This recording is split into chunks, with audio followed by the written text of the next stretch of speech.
Dans Naruto, l'un des personnages les plus stylés, c'est lui. Et il est noir. Pourtant, les personnages noirs n'ont pas toujours été correctement représentés dans les mangas. Voici à quoi il ressemblait avant. Les traits sont exagérés, la peau couleur encre de Chine. Mais alors, comment on est passé de ça à ça? Ça peut s'expliquer par l'histoire du Japon et son rapport au reste du monde. Historiquement, le Japon est un pays isolationniste, très fermé. Les premiers noirs que les Japonais rencontrent et représentent dans l'art sont des esclaves, transportés par bateau pendant l'ère d'Edo.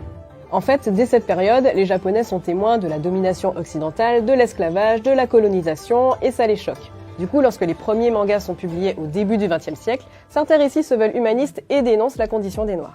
Pourtant, les mangaka, les auteurs de mangas, tombent malgré eux dans les stéréotypes et c'est en partie à cause de l'influence occidentale. La bande dessinée japonaise, elle s'est beaucoup inspirée de ce qui existait au préalable en Occident. Donc généralement, ces personnages noirs sont des personnages qui viennent de l'étranger, plus exactement donc d'Afrique. Le Japon est un pays peu, voire pas du tout, diversifié. La politique d'immigration y est très stricte, l'une des plus sévères au monde. Comme les mangaka écrivent au départ pour les Japonais, eh bien le souci de représentation n'a jamais été un débat. Et puis, dans les années 80-90, des associations antiracisme japonaises ont dénoncé les représentations humiliantes des Noirs dans l'espace public au Japon. Il s'agissait de faire pression sur les entreprises qui commercialisaient des produits utilisant des blackface, des clichés du bon sauvage africain. Et dans la liste des produits incriminés, d'ailleurs, on trouve quelques mangas, et notamment un manga fameux de Tezuka, qui se passe justement en Afrique, alors qu'il dénonce la colonisation, mais qu'il la dénonce aussi en représentant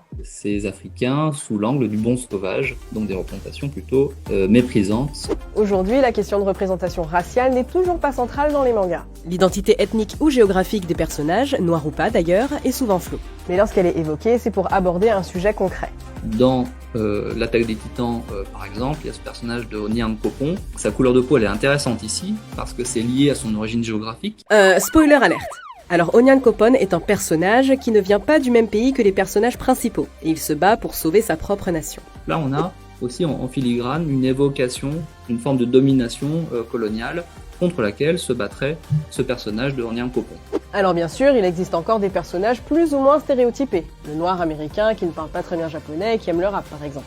Mais dans l'ensemble, beaucoup de personnages noirs ont évolué dans les récits. Plus profonds, plus d'allure. On peut citer par exemple Afro Samurai, Tosen dans Bleach ou encore plus récemment Shista Korone dans The Promised Neverland.